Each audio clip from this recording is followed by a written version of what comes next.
Over and over again, what we heard was riding up on a scene, finding a young person who had lost their life to something 100% preventable, and subsequently having to do that death notification to a parent or a family member. And so because of that, we started doing some research and looking into what we could do and how we could do it, what existed currently. This was in the early 2000s. What existed, where were the gaps? And for many of you in driver's ed, you know that we weren't talking about distracted driving in the early 2000s. It's not that it wasn't, notice I didn't say it was a new problem. We've had that problem for a long, long time. But until 2010, when U.S. Transportation Secretary Ray LaHood said, hey, we have a problem in the U.S. and it's called distracted driving, we hadn't really given it a name. So fairly new concept, not a new problem. So what happened is the California Association of Highway Patrolmen got together with the California Teachers Association and said, how does this issue affect you when you lose a young person in your community? And of course they heard the same thing. Do you know what it's like to look out at that empty desk and think about what could have, what should have, what will never be? There is a huge ripple effect when we lose a young person in our communities. And I think being in smaller communities, we feel that even more because we know each other. We know how it affects each and every one of us. So fortunately, Impact Teen Drivers was founded, and we had some guiding principles when we started developing research and educational material. And it was that we wanted to reach teens at a level that was engaging and effective. I used to be a principal. I can tell you that if you cannot engage young people, you cannot educate them, right? You have to engage them and get their attention before they're going to listen to what you have to say. We also wanted to make sure that we were able to develop and disseminate evidence-based materials to those serving our communities. We wanted to make sure that our resources were user-friendly, flexible enough that they could be incorporated into your already existing educational campaigns, or strong enough that it could be standalone by itself. So that's a little bit about what we're going to talk about. That's all the background I want to do on impact. Communities have been looking at distracted driving from multiple levels and how to combat this issue of distracted driving. In some states they've passed legislation. Really in all 50 states they've passed some sort of legislation because all 50 states have graduated driver's licensing. Some have stronger cell phone texting laws than others. In engineering, we've certainly made huge advances, folks, right? Road design, systems in cars that can help keep us safe. You know, the fact that we've had a reduction in driving fatalities over the past 20 years has less to do with the fact that we've become better drivers and much more to do with the fact that our roads have been engineered to be better, that our cars have been engineered to be better. And then, of course, enforcement. So high visibility enforcement, targeted enforcement campaigns surrounding distracted driving has been happening in many of our areas. But what we're going to focus on today is really the educational piece. And we want to talk about how you can educate specifically young people and start changing the culture to one that is distraction-free behind the wheel. So Impact Teen Drivers program really focuses on the number one killer of young people in America, which are car crashes. And primarily most of those are caused by reckless and distracted driving. Really poor decision-making behind the wheel is what it boils down to. Our program materials, you'll see, really work to empower young people to make good decisions. We know that with this generation in particular, it really has a need, the generation really has a need to be told, you're doing a good job, you need to be part of this. It's all about the positive versus the negative. And how many of you in here have teens currently living in your household? Those of us without hair left or gray, yeah. I have two left in the house, one in college. And I don't know if maybe this is just in my household, but I'm from Montana originally. And so we would get up early, we'd do the work in the house, right? We do whatever needed to be done. We never expected a thank you because we were never going to get a thank you, right? I'll tell you now, my kids will unload the dishwasher and they'll come and tell me, hey, I unloaded the dishwasher. I'll say, that's great. And they look at me. Well, no, as soon as I got home from school, I unloaded the dishwasher. That's wonderful, I say. Now, what they're really looking for is a thank you, right? And so things have changed a bit on what our kids have for expectations, this immediate need for feedback and whatever that result is. And we're going to get into that with regard to some of the phone use and texting. But really, we've got to think from the culture of teens if we're trying to educate teens. Okay, so we also know that we need to include parental involvement in learning to drive. 18 billion text messages were sent last year. 18 billion SMSs were sent last year. Now this is the one that sometimes surprises people, and it's partly because the kids are just so on it and we're not, is that another 19 billion OTTs were sent last year. You know what that is? Over the tops, they call them. So that is basically when you avoid your cell phone carrier other than to access your internet. So that can be Snapchat, Facebook, Skype, okay? So this is how a lot of our kids are spending their time. The number one chosen form of communication today with our teens is text messaging. Now for those of you that have teens in the house, you might know this. I can tell you, I remember our daughter that's in college right now down in Florida when she was a senior. I remember coming home from school one day, or at least I thought it was her. I was upstairs in my office and I heard the door slam, because the door always slams when she came home. Can't just shut the door, we slam it. And I sat there and I thought, well, any minute now she's going to come up and say, hey, how was your day? And I'm going to say, it was great, how was your day? That doesn't happen. And so I sat there, and next thing I know, my phone went off, because I was in my office, and the phone went off, and it was a text message from Talina. And I looked at it. I thought, oh, must not have been Talina coming home. Maybe that was one of the other kids. And so I looked at it, I don't remember what it was about, and I sent her a text message, and I said, where are you? She said, downstairs. And I stopped and I thought about that. I thought, you got to be kidding me. She's not seriously text messaging me in my own home. And she sure was. So, of course, I jump up and yell down the stairs in my good mommy voice, Talina Collins, get your butt up here so we can talk, right? And she comes up with that look, you know, the look, the blank look that we get from our teenagers with the deer in the headlights stare, like, what is this going to be about? And she came up and I said, I'm home. And she said, I know. And I said, well, why did you send me a text message? She looked at me with that really lost look. She said, why wouldn't I? And I had to stop and think for just a minute. Of course, I won the battle. I didn't win the war, but I had this discussion with her how it's more appropriate to have this communication in person and how to say, how was your day in person? And that was more meaningful, and she just looked at me like I was lost. I can tell you at Christmas time when my kids get presents and I say, don't forget to write Grandma a thank you note. That's really important that you write Grandma a thank you note. And they look at me and they go, we'll just text her. And I said, well, Grandma doesn't text, honey. And they go, yes, she does. And I go, really? Right? So our kids are communicating in a different way.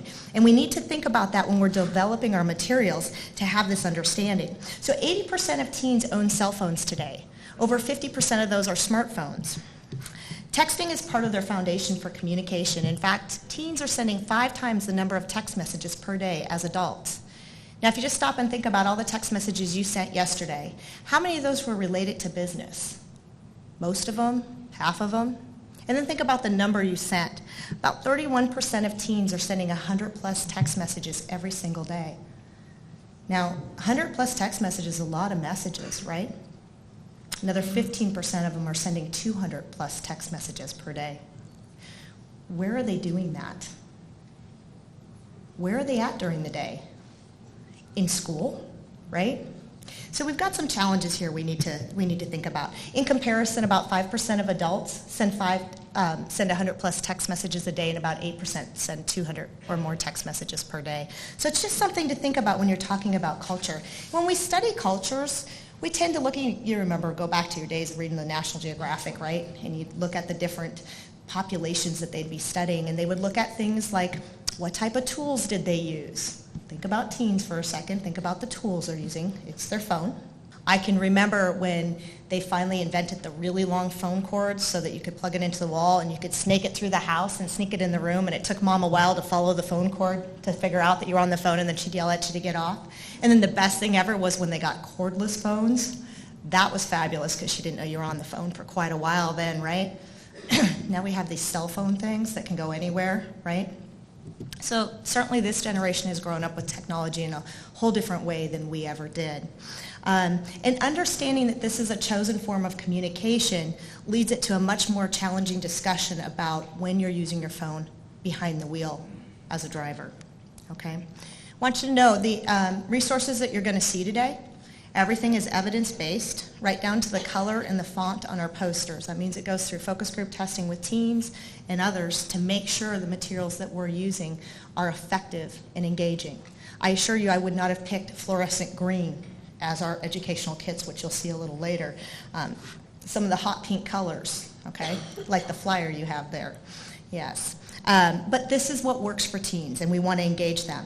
Our teen campaign teaches teens what's really lethal to them. What is really most lethal to them at this point in their life? And again, everything is developed to be engaging and educational. So sometimes when you see these crazy pop-ups in our videos and things like that, and you're going, I have no idea what that even means, understand that that was something that went through extensive focus group testing to make sure it worked for teens. But we never lose sight of the fact that all crashes are 100% preventable. And that is a critical message to get across from teens. We want people on Sunday morning when they open the newspaper or get online to look at the newspaper and you have your cup of coffee and you go, wow, that's really sad, we lost another teen. I want people to be angry and say, this is ridiculous, this was preventable. We did not need to lose another teen driver. They did not need to kill another person on our roads. And again, finally, the materials are developed to be user-friendly and flexible. So with that, and this is going to be the hard part where I'm going to try not to walk around too much on you, have a question. It's a very simple question. It's the same question we ask teens. And it's this. Put your mind frame back into being 16 or 17. For some of us, it's not too far long ago. For others, it's a bit of a distance, but put it back there. And I want to ask you this question. What do you consider most lethal to your age group? Not necessarily you personally, but to your age group. So what are some of the things that you consider most lethal at this point in your life? Now, what do you think some of the answers are, responses that we get from teens are? Pretty much how the classroom is when we start it. Yep. Eventually somebody takes pity. Even the kids in the back row feel sad. And what happens? Friends. Who said that? Okay, now I'm not going to throw this from here because that would be ugly. But I am going to throw it from down here. All right? So you said friends. Well, I have friends. I don't mean to spontaneous in the bus. What do you mean? They're distracted when you're friends.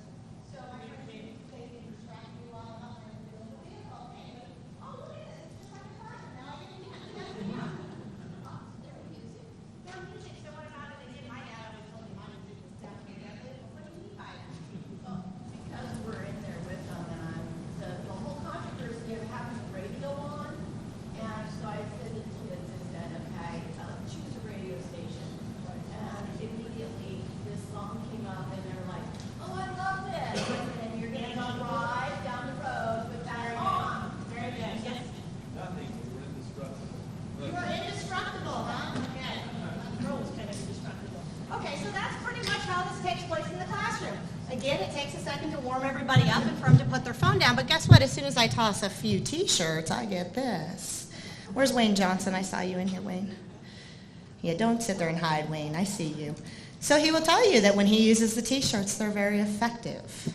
It gets the intention, right? It gets their attention. That's what I need before I can educate them.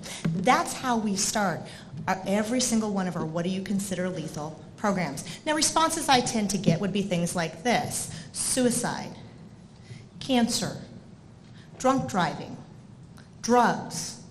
All of those are legitimate answers, right? But I want to always take them back to the choice. So if somebody says drugs, I'm going to play with them a little bit here by saying, really? Because I took a Benadryl this morning, and I did, by the way. You're going to see me sucking Altoids here because my allergies are flared up. Does that mean I'm going to die? Because Benadryl is a drug. The idea here is to get them to understand by using something improperly, right? So if I use something that's illegal, if I take too much of an over-the-counter drug, whatever it might be, you want to get them to use choice. And guess what? When they say guns, did I mention I'm from Montana? When they say guns, I'm not going to get in a debate and distract from my educational message. I'm simply going to say when I have an officer sitting here, I walk by him and I go, wow, I didn't spontaneously combust. So what about a gun makes it lethal? Say it again. Where is that? I hear voices. Oh, you don't get a second shirt. I'm just saying, okay? One shirt. Right, the choice to use it, right? So I want to bring them back to choice because remember, we need to empower them to understand that they can prevent car crashes. And the only way they're going to get that is to understand it's by their choices. So everything we do is going to take them back to that. So I mentioned that right down to the color and font of our posters here, everything is evidence-based. So the top 4 responses are things that about 200,000 teens told us they considered lethal. So some are silly. Okay, some are serious. We added in the 5th one, lip gloss, lattes, apps like phone apps, texting, BFFs, best friends forever, right? So the idea here is swords, grizzly, crack AIDS, lip gloss. Maybelline's making a deadly lip gloss I don't know about? I hope not. So what about lip gloss makes it deadly, kids? If I'm putting it on while I'm driving, right? And I don't care how good you are at putting on lipstick. At some point you're going to look up, right? More importantly, where's your hand? Not on the wheel, right? This is what I want to get them to associate. Lattes, oh my, I just had a Starbucks at the airport. What about a latte makes it deadly? Drinking while driving. Where's your hand? Not on the wheel, that's all I know. And let's not even talk about when you spill that 180-degree coffee on your lap, parents, okay? Of course, texting. This is a great one because what? Your eyes are off the road. Your hands are off the wheel. Where's your mind? 37% of your brain activity is busy doing something besides focused on your driving. How many of you can afford to give up 37% of your brain activity? Not many of us, right? So this is how we start the program. It gets their attention. They understand it's a little bit different. It's quirky. Now, when we do the breakout workshops, you will get what we call an educational kit. You will have these posters. You're going to have the videos you're going to see. I'm going to provide you with that, but I want you to understand how and why we use some of the things we do.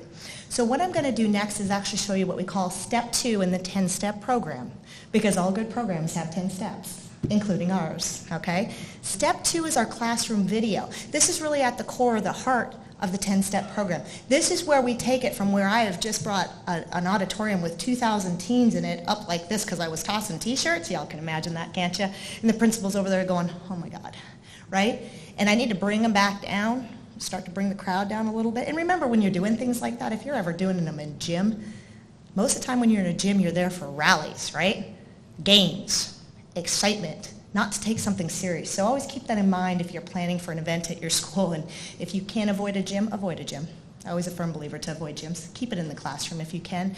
But it's effective in a gym, I can tell you that. It's just about setting it up. So step 2 is really our classroom video. I'm going to show that to you. I want you to know a couple things about this video when I show it to you.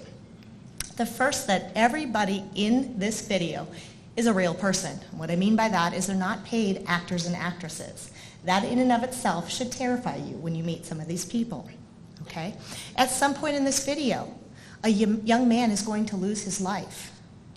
I want you to take a moment and I want you to think about all the people left behind, okay? With that, I'm going to show the video. Disasters. Smoking.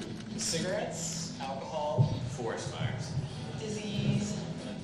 Cancer. Domestic violence. Falling. What do I consider lethal? Well, obviously things that kill people. What I consider lethal. Leaving your door unlocked and crazy people can get in. A shot to the head. Stupid people with guns. AIDS. Bombs. Murderers.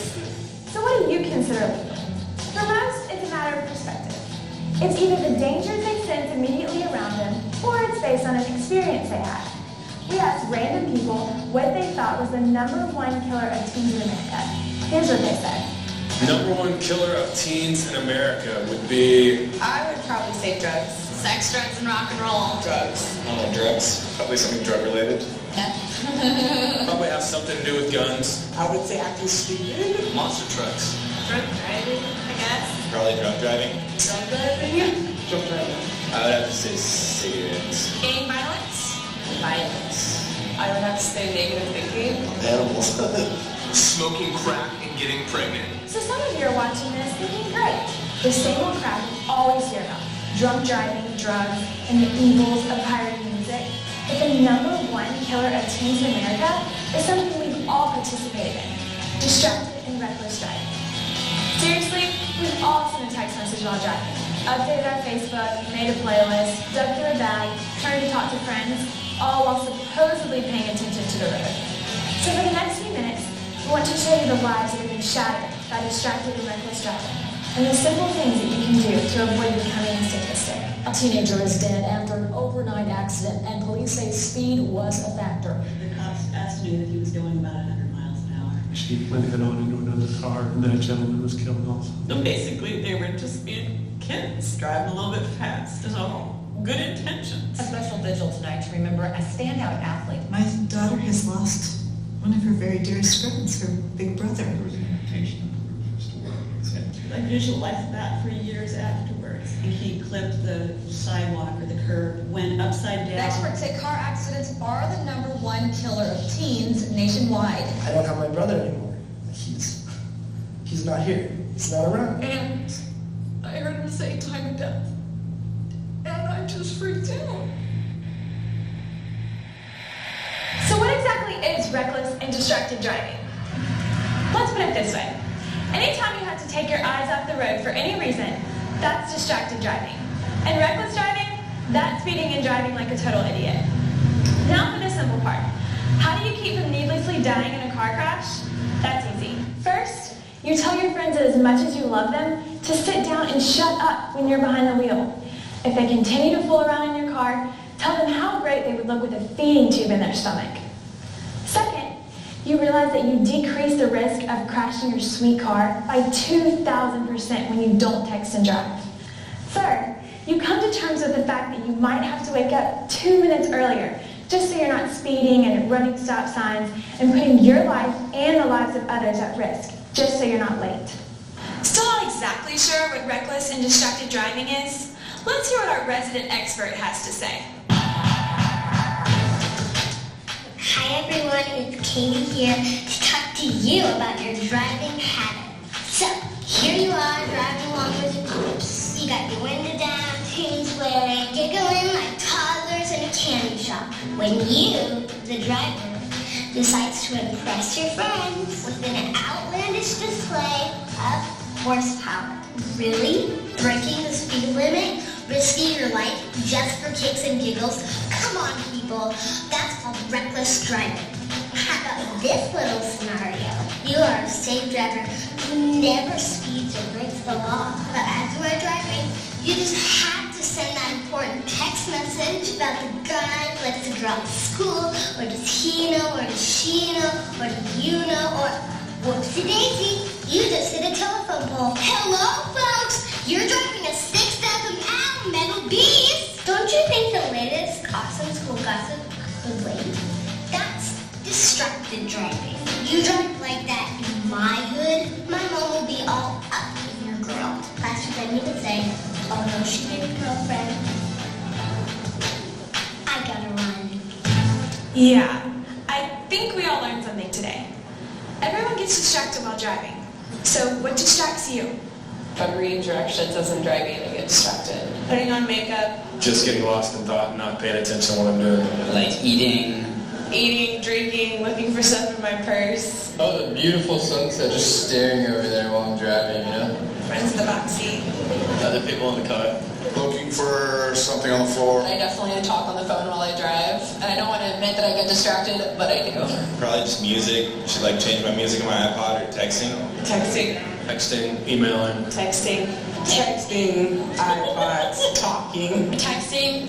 Some people suck at texting when they're driving. I, however, am really good at it. What you often hear from victims is that they never thought it would happen to them. That their son, daughter, friend, or classmate would be involved in a fatal car crash. And absolutely no one can imagine causing such a tragic event. Let me tell you about Donovan. He was my teammate. He was my son. He was a classmate. He was my best friend. He was my boyfriend. My son was my baby boy.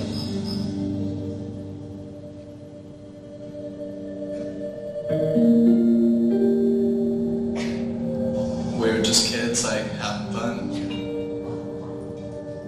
We were laughing, we were blaring the music up really loud, and I noticed that we were going pretty fast, and it was causing the car to swerve back and forth. We were, like, making fun of her, telling her, like, can't you keep the car, like, in a straight line? My response was, oh, like this, and I jerked the wheel back and forth. And the next thing I know, I just see a tree coming at us. I remember, like, all the sounds of, like, the car crashing. I looked around and I see Donovan, but he wasn't moving. So I sat with the icon. I kept wondering, it's dead. Donovan's dead. I even remember calling out Donovan's name, hoping that he would hear me and just get up. I saw light in his own blood, and I knew for sure that he was gone. When we walked out, that's what we first said. Was, Donovan didn't make it. hearing Martha, Not my son. Not my boy. and I think that was one of the most painful things to experience, was hearing a mother cry about her son. The screaming of a mother just now finding out your son is dead. And all simply because of something that was so preventable. We're just going home. Speed wasn't really a factor. Before we knew it, like, in a matter of seconds, we lost our best friend. It was my fault being the driver because I had that responsibility. I would change it if I could. We were just having fun. And within a split second, I lost somebody that meant the world to me and changed my life forever.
So you've heard the compelling stories. You've seen the stats. And unless you were sleeping or busy worried about what your teacher is wearing today, you understand the simplicity of the message. What is lethal to teens are bad driving habits, something that can be changed, something that can start saving lives today. So now it's your turn. Fill out the I Commit card, visit the website whatdoyouconsiderlethal.com, and help us promote this important cause by participating in Create Real Impact contest. Most importantly, when you're behind the wheel, focus on the road ahead of you and get where you're going safely. And the reason this is so important to me, my life was shattered by a reckless driver who took the lives of my mom, 2 best friends, and niece while I was pulled from the burning wreckage. I live every day thinking about what could have happened if that driver had chosen to drive differently. Don't let it happen to you.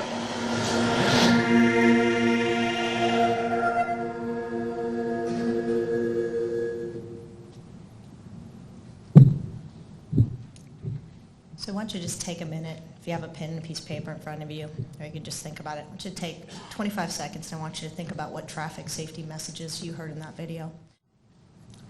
What's one of the messages you heard in that video? Sir?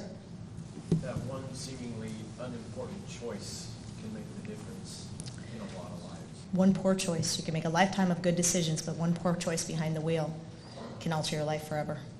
What's another message? Sir? The attitude of yourself, the driver, and the other people. That's why you can defend correct. Absolutely. The attitude behind the wheel, right? This one time, I'm a good kid. Make good choices. This one time, it can't be dangerous. Just this one time. In the back. Playing their music. So she said the music was jamming. Absolutely. Causes a distraction. We started that conversation. You bet. Yes? Like that. And every kid and every family that I work with, and I work with a new family or a new kid every single week, has one thing in common and only one thing. Because you see, car crashes being the #1 killer of teens in America goes across all socioeconomic, all geographical, and all racial. But one thing in common is this, that every family member I've worked with says, I never thought it would happen to me or my family. This happens to other people. This stuff doesn't happen to us, right? It's kind of one of those shields we put in ourselves, I think. What other traffic safety messaging or educational messaging? Yes, ma'am. Absolutely. So let me tell you a little bit about what happened that night. 5 great kids, you guys, 5 great kids. And I know the 4 remaining kids. Unfortunately, I didn't have the privilege of meeting Donovan. I only know Donovan through the stories his family has shared, the stories his friends have shared, and the stories I've learned since the time of the crash. These kids that night were all leaders in their community, right? Donovan was a star running back. Danica, his girlfriend, the driver of the car, a leader in her church youth group, star soccer player. All these kids had everything going for them. But this night, they'd made a great decision. See, this was 2 weeks before their senior year was to begin, and summer camp was going on with football. For those of you that have kids in football, you know that that's pretty labor intensive, right? And they were going to go to a party this night, and they found out that there was going to be alcohol and drugs. And every one of these kids knew it wouldn't be a good decision to be around that. So they made a decision.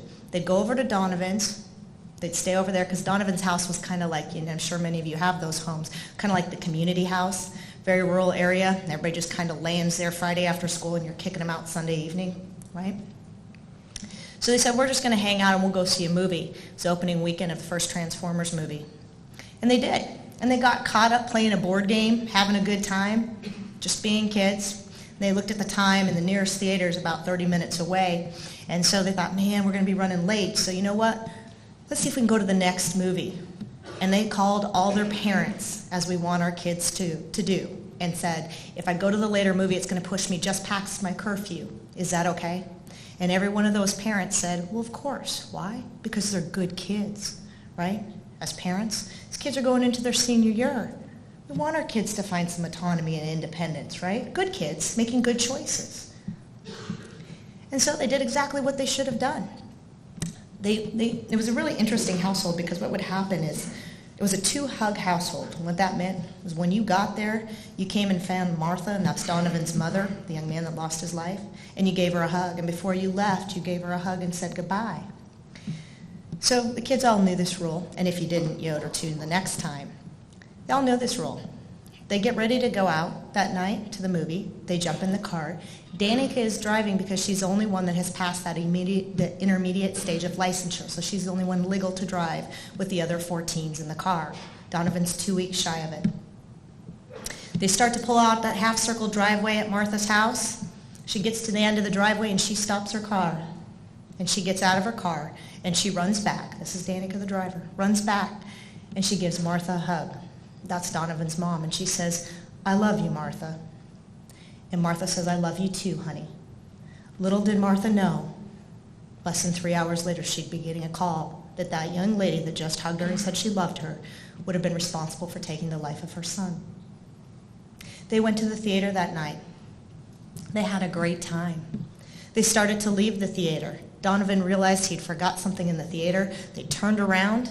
Danica dropped those 3 boys off. They jumped out of the back seat. They ran into the theater. She went across the street and she bought an energy drink and a bag of chips. So far sounds like a Saturday night to me with most kids. Came back, picked up those 3 boys, started driving home. As I mentioned, they live in a very, very rural area, much like some of the areas around here. Not a lot of shoulder, soft shoulder on the road, right? In this case, nut trees on both sides of the road. Driving a little too fast. Now this is critical. When you're talking to teens and you're telling them a story about an affected family member or a specific situation, don't give them a speed. Speed is important. We're talking about stopping distance and other scenarios. Why do I say that? Because as soon as you say those kids were doing 78 miles an hour when they wrapped that car around the tree, that kid sitting right there goes, well, that'll never happen to me because I don't drive over 70. This is how teens disassociate from messaging. Don't give them an excuse to disassociate from the messaging. When you're telling a story, stay focused on what your messages are. Okay? These kids were less than 2 miles from home. Safest spot, right? We know the roads. We know exactly where every turn is. Just driving a little too fast. Too fast for the conditions can be 30 miles an hour. You all know that. Driving a little too fast, the music's pumping. The kids are messing around. Guess what the 3 boys in the back seat are doing? They're wrestling around over that energy drink and the bag of chips. And at one point, one of the backseat passengers says to Danica, the driver, what's wrong? Can't you keep the car going straight? Now at that point, we all know she's already lost some control there, or somebody wouldn't be asking her that. How did Danica react when that person said, what's wrong? Can't you keep the car going straight? What'd she do? That's right. She said like this, adding to the fun, right? Music's blaring, having fun, having a good time. Danica was traveling at such a high rate of speed that when she said like this and she left the road, she bounced off the first nut tree. When she bounced off the first nut tree, the back door flew open, and 1, 2, 3 of her best friends were ejected. The car came to rest against the second nut tree on the driver's side door, Danica's door. Danica was trapped in the car that night, took the jaws of life to get her out, and her headlights were the only thing that illuminated that road. And what she saw were 3 of her best friends laying on that road motionless. Alex, the front seat passenger, unbuckled her belt, got out of the car, and walked over to the first young man, Dustin. And she started shaking him. He started coming to. You got to help me. You got to come quick. I think something really bad's happened to Donovan. I think he might be dead. Now I want you to take a moment. I want you to think about who the best friend, your best friend in the world is. They may be sitting next to you. They may be a brother or sister. And I want you to think about what it would be like to go to your best friend in the world, take your 2 fingers, and have to put them to their neck to see if you could find a pulse. Dustin didn't find a pulse, and he knew he'd lost his best friend. So then he had to go over to Gavin, the other young man. You see, Gavin hit so hard that night because he chose not to wear his belt that he collapsed everything from here to here. And in fact, they gave him less than a 10% chance of survival when he got to the hospital. I want you to think about that scene for a second. I want you to think about Danica, the leader in her church youth group, star soccer player, girlfriend to Donovan. What was she thinking right at that moment? This is where you're going to ask the teens, which one of these teens do you want to be? Danica, that driver, the one that was teased about being granny driver? Up until this night at her school, she was actually called the granny driver. Do you want to be Donovan, almost a 4.0 student, star running back, had all his dreams in hand? He had received 23 letters of interest from college scouts to play ball, his dream. Do you want to be Gavin, that young man that when he got to the hospital and those emergency workers had to tell his parents, there is nothing we can do for your son at this point medically. We're going to put him in a coma and see what his body can do on his own. And so 2 weeks later, when they brought him out of that coma, they had to tell him 3 things. 1, he'd been in a car crash because he couldn't remember anything prior to that night of playing a board game. 2, one of your best friends in the world is dead, and our community is trying to move forward.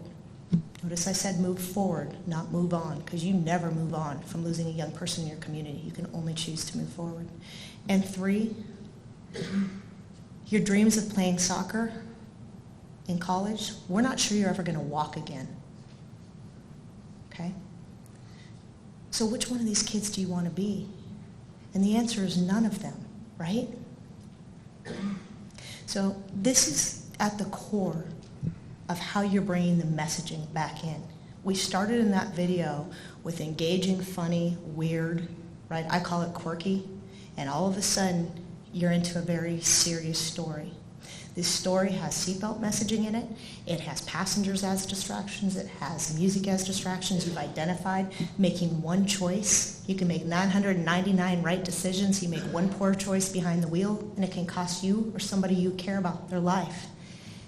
Danica spent her senior year in and out of court, not knowing if the next day she'd be going to jail. That was her senior year. It's a small community. It tore the community apart, right? We got to blame. Now I'm going to stop and ask you right now, who was responsible for Donovan's death? Was it just Donovan? Wasn't it every last one of them in that car? So see if you can get them to understand. And if Martha, Donovan's mom, was standing up here, which she does speak for us, if she was standing up here talking to you right now, she would say, even my own son has responsibility in his death. You see, because my son, Donovan, knew better than to not wear a seatbelt. My car never moved unless my kid was buckled up. He knew better. So for the rest of my life, I will wonder when I open my eyes every single morning why he made that decision, his decision, not to buckle up. Danica will tell you might be thinking, what was she thinking as she's sitting in that car, trapped, staring at her friends? What was she thinking? This good kid, church youth leader, right, making all these good decisions, What was she thinking? I can tell you what Danica was thinking because we work with Danica. Danica was thinking, no, wait, stop, do over. I don't usually drive like this. I won't do it like that next time. There aren't always do-overs. Our kids live in a world where they are given multiple chances to do something. You don't do well on a test, you can have a retake next week. You don't like how you played that game, go ahead and hit the reset button. We've got to get them to understand decisions they make behind the wheels. You don't always get a second chance. Now I'll tell you, when we were filming this story, and everything, we don't do reenactments, everything is the real deal, it was the first time those 4 surviving teens, those great friends prior to this night, had been back together. It tore the community apart. And at one point when we were filming, and you saw where Martha was hugging him around that tree, and I'll never forget it, at one point, one of the kids said, I was really scared that night. I knew we were driving a little too fast and there was too much chaos in the car. And when this young man said that, Danica, who has got quite a meek personality, was like a lion, came out and said, why didn't you speak up? If you would have said something, Donovan would be alive today and I wouldn't be responsible for his death. It took us all back. We shut the cameras down. We let them have a discussion. They talked for an hour and a half. When they were finished, we came back and said, would you like to share that discussion? And they did. So what you just saw was a classroom video, the longest video we offer. Why the longest video? Because that was the max amount of time we could hold their attention was 10 minutes. There's another video that's a personal story. It says Donovan. That's the 5-minute version of these teens talking about how they wish they would have spoken up, because every single one of them knew that car was not quite safe. But they didn't want to be the one to bring the fun down, right? So know that that's at your access as well. Okay, when we talk to teens about statistics, this is actually our skull poster. It's also down here for those of you it might be easier to see. The skull poster is made up of tiny little dots. Using Center for Disease Control statistics, in a 1-year time period, we took every teen who lost their life in the U.S. and we plotted them with a dot. So don't ever forget that behind every dot, there are family, there were friends, there were teachers that they mattered to. Think about how many people are affected. The color of the dot on this poster determines how they lost their life.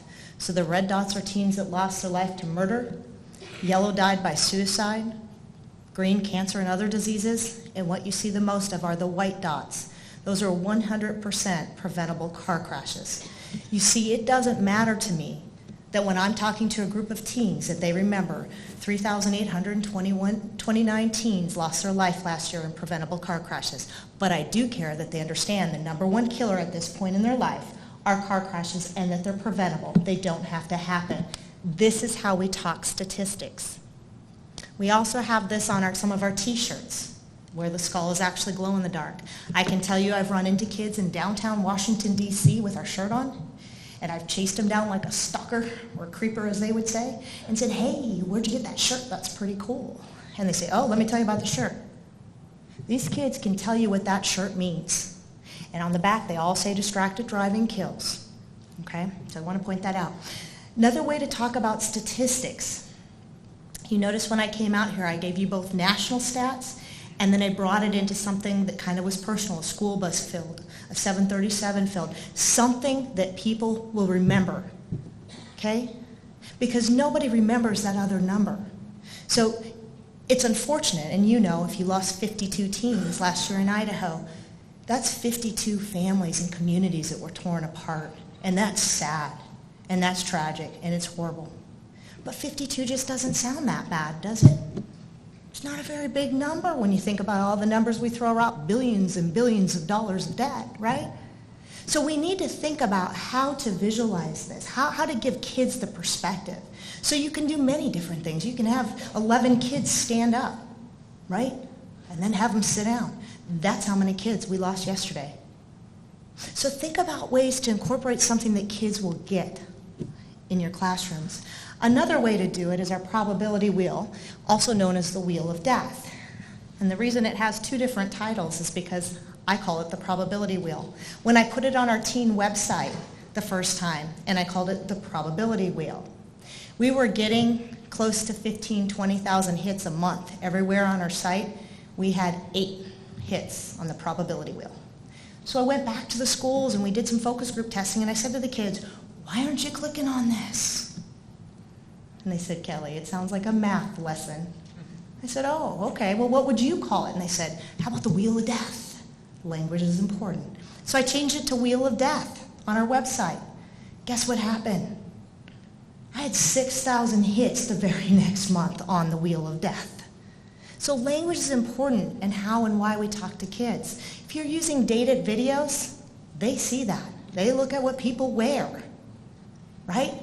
They look at the type of cars. You have to think about these things when you're talking to teens. They think I'm ancient, right? So you got to think about these things. So Brian, if you'd click on that link for me. So this is a probability wheel. And again, these are going to be in your packet as a handheld. If you can envision 3 concentric circles, each one a little bit smaller, right? And we have different choices. The outside of the wheel, half of it is yellow, half of it is red. The yellow is daytime driving. The red is nighttime driving. Why does that matter? What's the difference? Higher risk when? Absolutely. Why is that? I mean, y'all have deer around here, right? I mean, I know during the day when you see them standing in the fields and you wonder, you're like, yeah, I'm glad you just stay over there, right? And at nighttime, all of a sudden, the only place you see them is in the headlights, right? So yes, and any of you, if any of you are law enforcement, you know if you can patrol the same area during the day, you get switched to night shift, things look totally different. So we need to help kids understand why driving at night is more risky. We need to help parents get that, right? So daytime, nighttime. Then the other 2 circles are things that you choose to do within your car, within your vehicle, okay? So in this case, I'm going to say I have my 2 best friends driving during the day, so 2 passengers driving during the day. Oh, look at that. I just increased my probability of being in a car crash by 185%. And now, oh, wow, my phone just rang. Well, it could be Mom. I better see who's calling. What's the first thing we all do when our phone rings? We reach to see who's calling. So all I'm going to do is reach for it. This could be as simple as I reach down to get my favorite pair of Oakleys off the ground that slipped down. Whatever it is, I've reached for it. I've just increased my probability of being in a car crash by 11 times simply by having 2 passengers driving during the day, and I reached for something. Now, I mean, how dangerous and deadly is it really to send one quick text message, right? I mean, I can say a lot in 3 letters. Well, let's see, if I send a text message, I've just increased my probability by 19 times. The idea here, when you see the handheld manipulative, and this is also downloadable from the website for free, is when you get that in a classroom, the kids love this. Because none of these behaviors are illegal or bad by themselves, right? Putting on makeup, adjusting the hair, whatever it might be, that's okay, isn't it? They become lethal or deadly when you choose to do them behind the wheel. That's just the way you're trying to get this message in here. What will happen is the kids will start playing with it and try and figure out which ones are the craziest. They'll look at that reaching for an object, and 1,085% or 11 times, they'll be like, wow, man, look at this one, right? And they're showing each other. So think about how you can use that in your lesson planning. You can go ahead and click out of that. Thanks, Brian. Okay, so that can move you into that funny thing called graduated driver's licensing. You know. Super exciting, right, to talk about. All 50 states have adopted some form of graduated driver's licensing, and pretty much all 50 states have a different version of what that means. So it's very confusing. And Idaho's is just as confusing, I assure you. I looked at that, went through it, just as confusing as anybody else's. So as you struggle with it, remember, Joe Blow, parent, is really going to struggle with it. And I don't understand why you're telling me the whole point of my kid getting a license was so I didn't have to run him around everywhere. So what do you mean they can't drive all their friends around? That was half the point. I'm tired of running around, right? So you got to figure out how to make this. This is our problem in traffic safety in my mind. Nothing we talk about is sexy. Graduated driver's licensing doesn't even sound good, right? GDL? It sounds like an STD. Right? I mean, it really does. We got to get people excited about this. So, but you know what? It's just as important as an STD. We got to talk about it so we don't have things happen.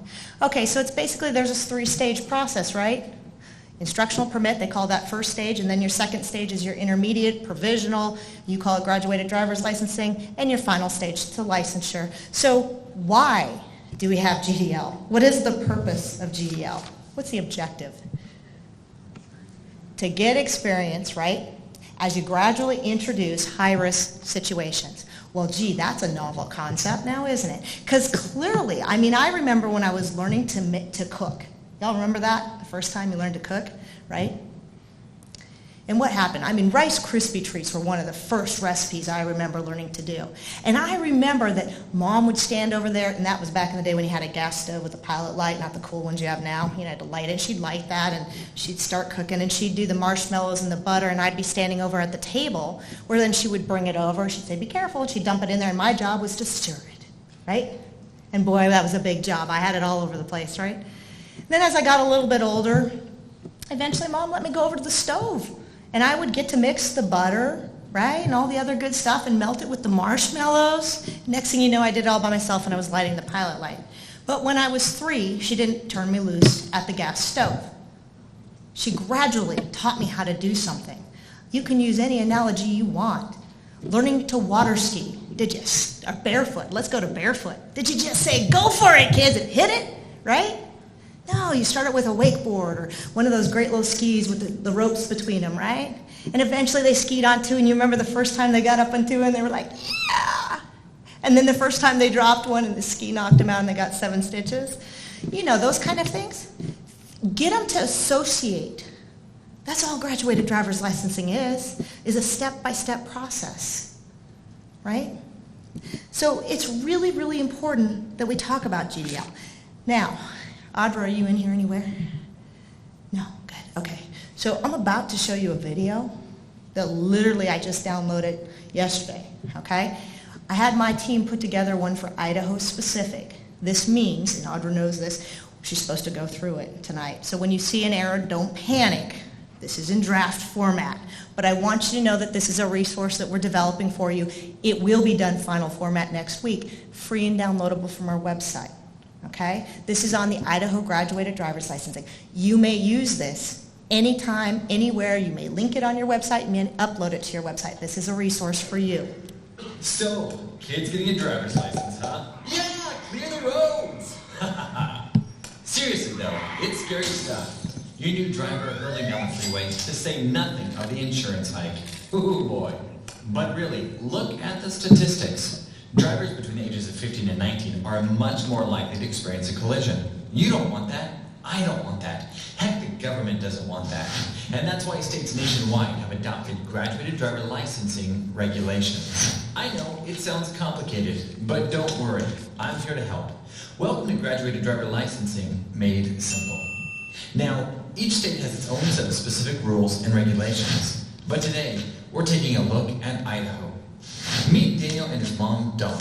They're about to start on the great adventure of the GDL. Daniel turned 14 and a half yesterday. In Idaho, this means he's just old enough to apply for his driver training instruction permit.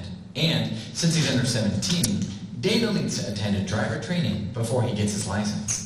He'll need to get his driver training instructor permit before he can start attending driver training. To do this, he and his mom head down to the local DMV. They'll need to bring with them proof of residency and documentation showing that Daniel is enrolled in school and in good academic standing. Here, they'll apply for and purchase his driver training instruction permit. This permit will be sent straight to the driver training school of his choice. During this phase, Daniel will be enrolled in classroom driver education, which will include 30 hours of classroom education and 6 hours behind the wheel with an instructor. He'll also spend 6 hours with an instructor observing another student driver. When he finishes driver training, Daniel's instructor will hand him a certificate stating that he's passed. With that, Daniel has earned his supervised instruction permit. Here comes the fun part. Daniel needs to clock 50 hours of supervised driving time, 10 of which have to be at night, with a parent or another licensed adult over the age of 21, and not under the influence of alcohol in the front passenger seat.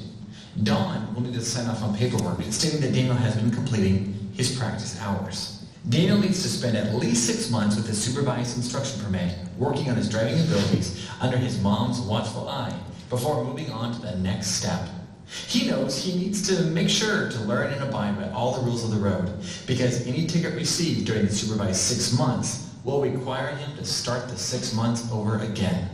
The supervised driving period is really important because it gives experienced drivers a chance to make sure that their protege is learning excellent safety practices behind the wheel.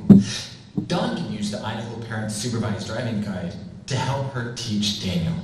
Meet Amanda and her dad, Jason. Amanda is 15 years old and just spent the last 6 months with her supervised instruction permit, learning Jason's best tips and tricks for how to pull off the perfect parallel parking job, among other vital rules of the road.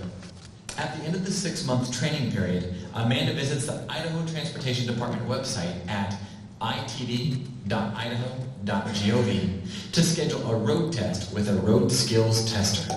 With a passing score here, she and Jason will head to the DMV, bringing along her certificate of completing driver education, her supervised instruction permit, her practice hours log sheet, and her skills test paperwork.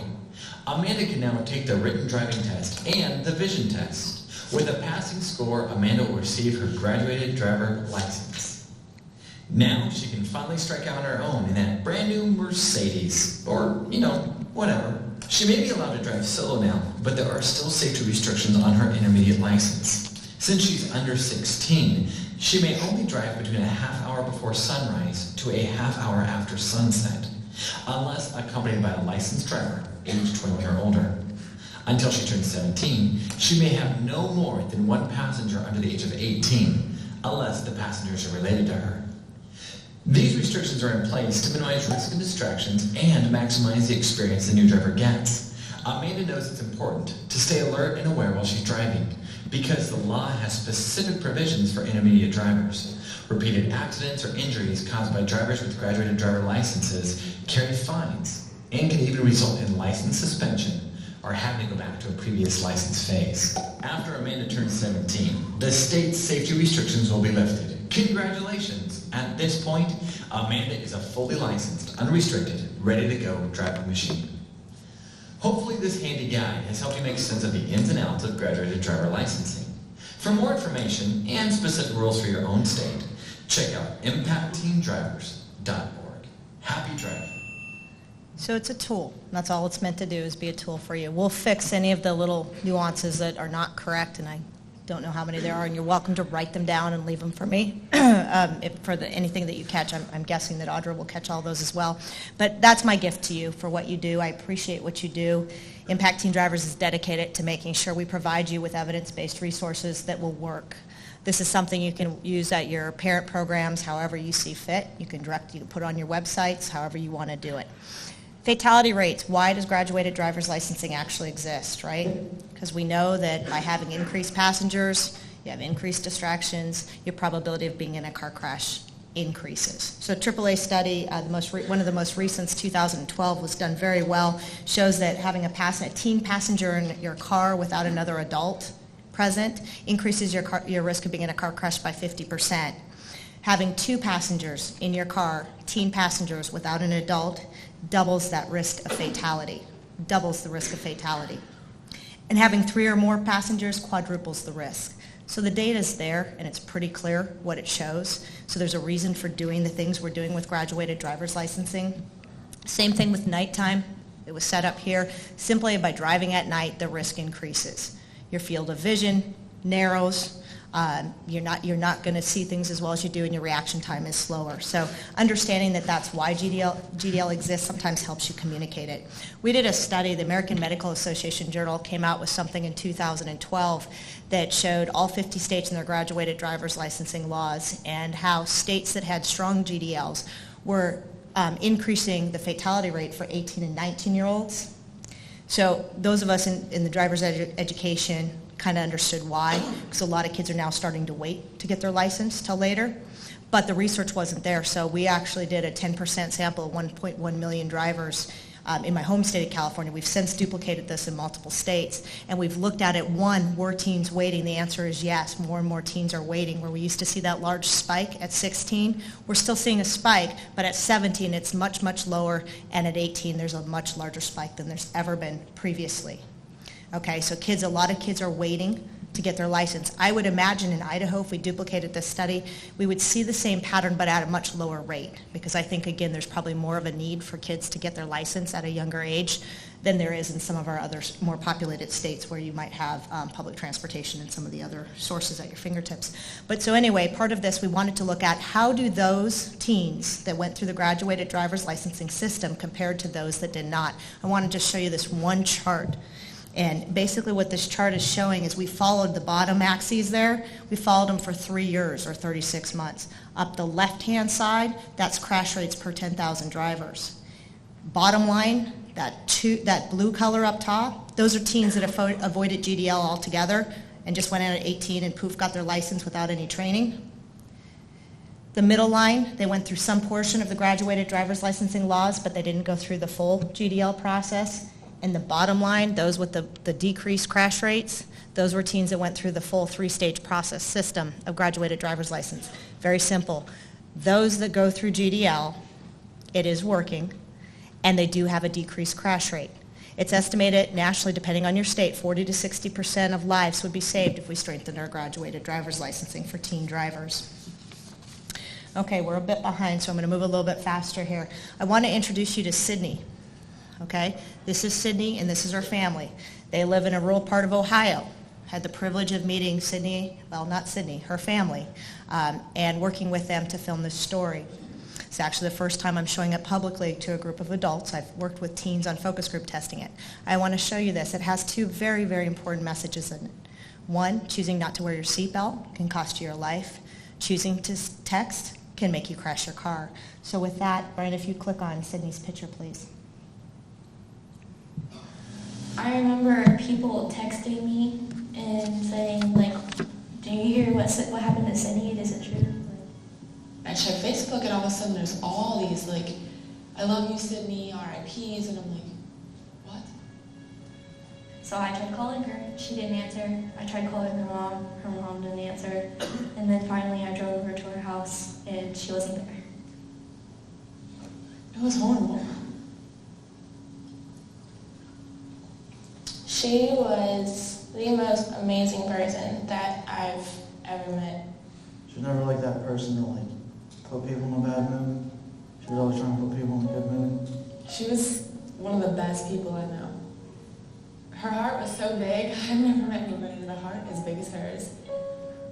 We were working on building a tree house in our backyard, and Sydney very much wanted to be involved and help out. And you know, I'm up on the ladder trying to shingle the tree house, and I'm a little nervous being up there. And Sydney climbs up, and she's laying across the roof, nailing shingles, and she didn't have any fear. She helped us build our treehouse roof, and I remember seeing her out her windows in the backyard on top of the roof, hitting in nails. And then a piece of Sydney that was very unique to her, I think, versus other teenagers, is she still had a very big kid heart. She was a girl that liked to play, and she liked to ride swings with me. We had talked about going to the pumpkin festival, and I told her that I wanted to go. And she was like, yeah, I want to go too. She runs down the steps, she's got her bag, and she's like, okay, I'm going to Vicky's house, love you, see you tomorrow. I said, okay, not knowing that was going to be...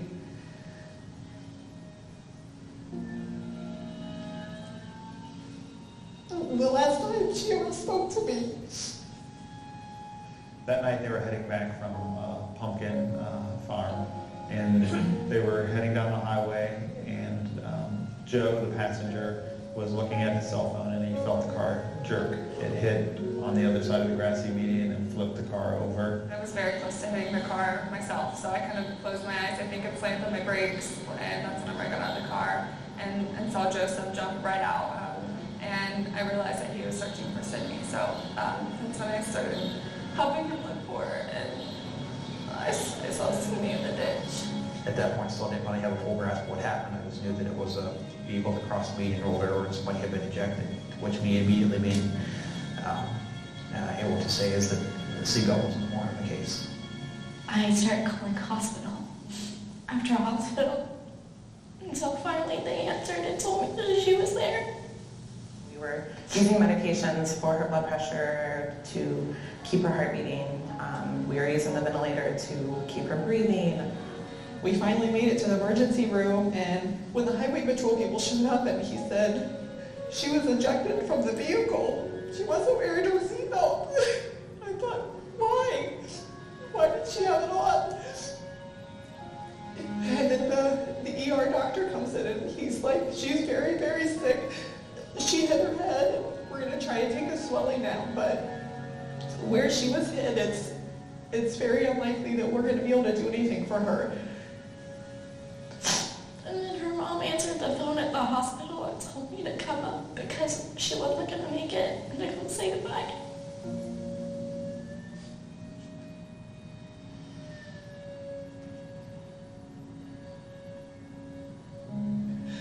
We knew the whole time that we were at the hospital that we were going to have to have a conversation with our kids and let them know that she's not coming home. And it was almost like hearing it again, because you're experiencing their brand new grief. I started crying, and I was crying against my mom and hugging her. We miss her tremendously. We keep her in our conversations on a daily basis. She's still a very integral part of our lives, even though she's not here. Miss having fun with her. I miss being friends with her and playing elephants and a lot of stuff like that. There was still a lot of unanswered questions of why. A bunch of cops came over and started asking me a bunch of questions like, where were you going, what happened, why did you swerve off the road, and I was just like, I saw that when we were going off the road, she threw her phone. Start putting everything together and realizing that this is a texting and driving crash. We were able to specifically say it was texting and not anything else. Learning from this for Sydney, because it affected us as healthcare workers, it affected us as people, it affected us as mothers and aunts and cousins and sisters. This is something that isn't just going to affect you. This is something that it's so formidable. These kids don't need to be so distracted. There's nothing that's important enough that's going to cause you to lose your life. There's not a single thing important enough. For some reason, she made a bad decision that day. She clearly was touching her phone, and whether it was texting or looking at something on her phone, that caused the accident. And she also made a bad decision not to wear her seatbelt. That's caused her death. Joe was a front passenger in the car. He was wearing his seatbelt. He walked away from the collision. Vicki was a passenger in the rear seat. She had the lap belt on, but she had the shoulder belt behind her back. I broke my arm, I broke my neck, and I broke my back. For the longest time, I blamed the whole thing on myself. I could have stopped that if I was not on my phone texting my mom. I don't remember the accident. I don't remember what had happened. I was sorry that I didn't get to tell her bye, or that I loved her, or that she just wasn't going to graduate with us. I was sorry that it even happened.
Sydney's crash was very recent.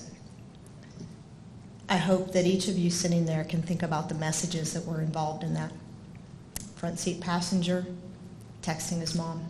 It is no safer for our kids to text us as parents than it is for them to text each other. We need to remember when we know our kids are driving that we should not be calling them, we should not be texting them. We need to always remember to be buckled up. We need to remember that when we're buckled up, we need to be buckled up correctly. Some of the things we hear from young people across the country when we're doing our focus groups, misnomers that you need to know about so you can educate about. Some of them think that double buckling is safer than not buckling at all. Being in your seatbelt incorrectly is not okay anytime. Putting two people behind a seatbelt is not okay. You can just think about the physics. Vicky, Sydney's best friend, chose not to wear her shoulder belt. She had it tucked behind her like our kids do often. Being able to have that conversation, think about the educational messages that you can use with these videos. I'm showing you a lot, and I apologize because I know this is a lot of emotion to bring into the room, but you need to understand that's what works with kids when they can identify with it, when they can say, wait a minute, I could be doing that. That could have been me. I could have been Danica, the driver of the car. I could have been Sydney. I could have been Joe sitting in that passenger seat who thinks every day, I could have stopped this from happening. We don't spend a lot of time on it, but Vicky, who was wearing her seatbelt improperly, has traumatic brain injury. Vicky will never be okay. Vicky wanted to be a nurse. Vicky can't remember what 2 + 2 is on an average day. So talking about those 400,000 teens that are seriously injured every year, Vicky's one of them. I didn't mention it in our classroom video, but let me mention it now. Ashley Bonin, the young woman that narrates that classroom video for us, beautiful young woman, kind young woman. She was one of the 400,000 seriously injured when she lost her mom and her other friends in that vehicle that day. She lost her leg. You don't know that. Why don't we tell you that? Why didn't we focus on that in the video? Because there's a certain amount of attitude and behavior change you can do in one shot, right? Once you hit that, continuing them to telling more sad stories or more statistics doesn't increase the knowledge level. So you have to know that each of our 10 steps has been built for a specific reason. That being said, you are welcome to use different parts, but if you use different parts, be sure that you evaluate if the kids are learning from it, how they're learning, what they're learning. We always want to leave our kids at the end of our 10 steps with an empowerment message. We've just given them some really heavy stuff. And now we're going to tell them to go on. They're going to walk into biology class and take out a biology book, right? We need to empower them with part of the message. It's good to come and tell them we have a problem, but we need to tell them how they can be part of that solution. So making sure to have the times to have those conversations. And guys, I wish I could just tell you it was about Sydney and Donovan's family and that was it. Like I said, I work with a new family every week. We don't run out of stories. When you go on our website, you'll see we just have a lot of different stories and different situations that you can utilize in your lesson plans and your classroom presentations. But we want to leave them with an empowerment message. This is our I Commit card. You can download these, you can put your logos on them from your high school. You can get your kids after they see something like this to commit to being a safer driver, to commit to being a better passenger and speaking up if they feel unsafe. These are just little tools. You can use our Create Real Impact contest. We just finished, the deadline was April 30th for voting. Just finished Create Real Impact. This is a peer-to-peer led campaign where teens create teen-safe driving messaging specific to distracted driving. And then they get their friends to go vote, so they go to the website to watch. I'm getting kids to hear traffic safety messages over and over again. And then we award them educational grants. Your schools qualify. We give $1,500 away to the top 3 schools that have the most entries. The most entries this year from one school was 38. There isn't one of you in the audience that doesn't have 38 kids to deal with. You can put this as part of your project. You can get $1,500 that then you turn around and use to create something new that you need for your teen traffic safety messaging. The kids win educational grants. So there was only one entry from Idaho. I looked last night, which surprised me because last year we had more, but one entry from Idaho, Meridian, Idaho. Young woman named Alicia. She made the top 6. She didn't get the final grant. But get your kids involved in this. They are so creative. They can create a video PSA. They can draw some artwork that would be our next posters or our t-shirts. Music, they can sing a song. Writing, Take it to your English teachers. Get them to incorporate it in their persuasive writing essay. How do you talk to your best friend about putting down the phone behind the wheel, or how to choose to buckle up? Think about all the different ways you can do it. But the key is give them an outlet. Here's an outlet for them that works for them. Goes through social media so they can do it. The brochure on the right, that's called Impact Your School. It's free and downloadable from our website. It's over 40 pages of different activities you can do, classroom-based activities. Some take academic time, some can be done at the lunchroom. Your kids can lead it in a peer-to-peer campaign. I want you to know that this stuff exists. This is our teen website, so when you're trying to get your kids to go somewhere, Impact Teen Drivers doesn't even sound cool to teens. But what do you consider lethal, or what's lethal.com does? You'll see immediately there's a different feel to that website than some of the other stuff you've seen. So here kids can go learn about contests, they can go to the videos, whatever you want to do, this is a tool for you to utilize with your kids. Ultimately, we leave the kids with some of these lessons. You choose which ones. You're talking about these every day. Choose which ones work for you. Get them to understand that car crashes are preventable. Get them to understand that speaking up makes a difference and that one decision can make a difference. Okay, we're behind and I'm going to move us forward. So, reaching resources for teens. Evidence-based program on the 10-step, free and downloadable from the website for you. State-specific GDL. Audra mentioned that there's a few other states in here. You can go to our website, click on resources, click on videos, and see if we have a state-specific GDL for you. I think we have 17 states right now. If you're interested in doing one for your state, feel free to contact me. Multiple resources for you, and I'm happy to develop them. If you have specific needs, let me know. If I can do it, we will do it. We also have interactive educational modules. If you can think of Choose Your Own Adventure books, these are modeled after that. This scenario happens behind the wheel. What do? You have 3 choices. Based on the choice you choose, it takes you to a different scenario in the videos. PSAs and videos we have in multiple languages. I don't know how many different languages there really are spoken in Idaho. I'm guessing most people are native English speakers, but I would guess you have Spanish-speaking populations. We have Spanish videos on our website if you're interested. We have closed caption. Do not forget about our hearing impaired. It's a very important population, and we have resources free for you to use. Social media, as you're going to see, it's just going to run through some of this stuff. We have tons of stuff. This is a GDL brochure specific to Idaho we're developing, same as the GDL Made Simple video. This is all accessible to you. You can download it, you can use it. Let's see, what else can I show you? These are folders. What do you consider lethal folders? Maybe at your back to school night. They've got statistics on the back. I have a few samples up here on the table you can look at. This is something you can rebrand and make your own at your school. But know these resources exist for you.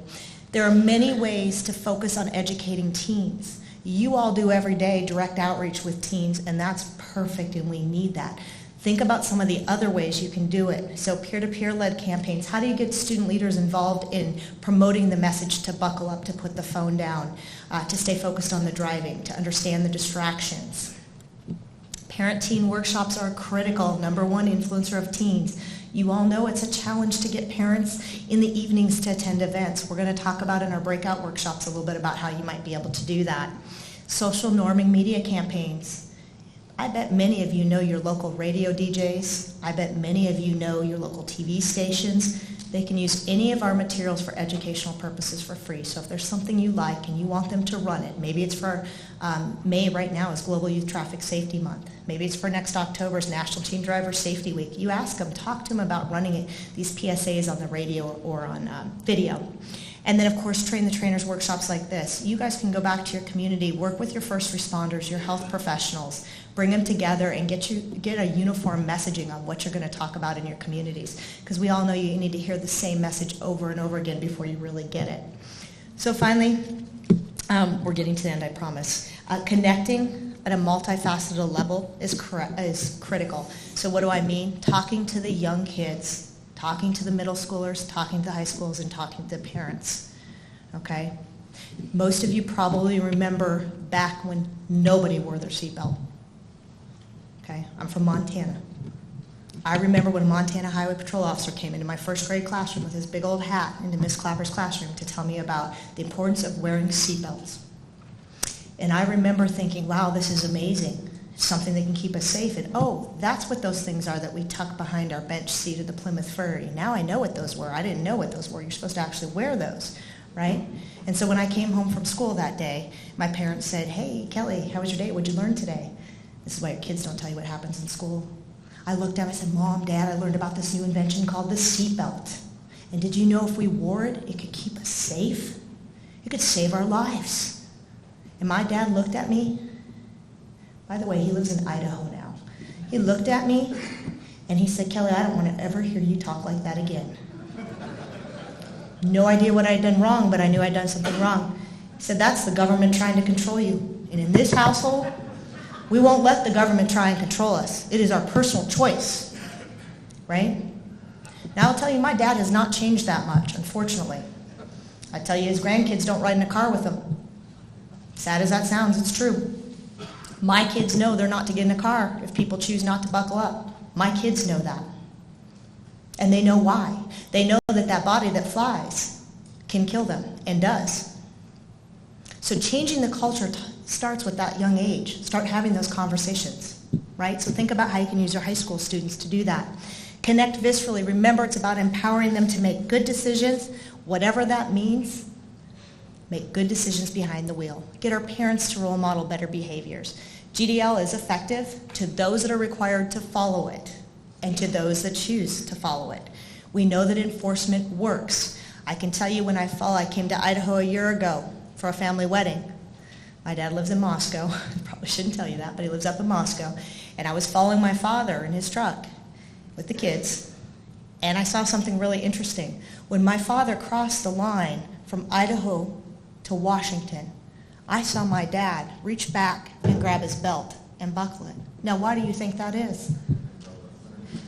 Because it's a heck of a lot more expensive if you get busted in Washington, right? So enforcement is important. It's not one or the other. Altogether, these are important. You, the educator, has a huge role in this, you guys, and I know that for many of you, sitting here thinking, I'm never going to get the kids to put the phone down, but I can tell you when you had a 6% seatbelt compliance rate in Idaho in my lifetime, and while I know you have a lot of work to do in Idaho, I get it, you have 79% today. Change the culture. Keep working to change that culture, and you can do that. Let's work together. Impact's here for you. We appreciate what you do on behalf of our kids and our communities. Never mistake how important your role is. And never mistake how challenging it is to have this conversation with teens about putting down the phone. Stop and think about the last hour and 20 minutes we spent together. And think about how many times you felt like the need to get your phone out, or you did. And you know how your kids do it in your classroom? You got to think from their perspective if you're going to educate them and understanding. So with that, I know that there are cookies and drinks and all kinds of things, and hopefully Audra's going to come here and rescue me. But please know that I'll be here to answer any questions you might have.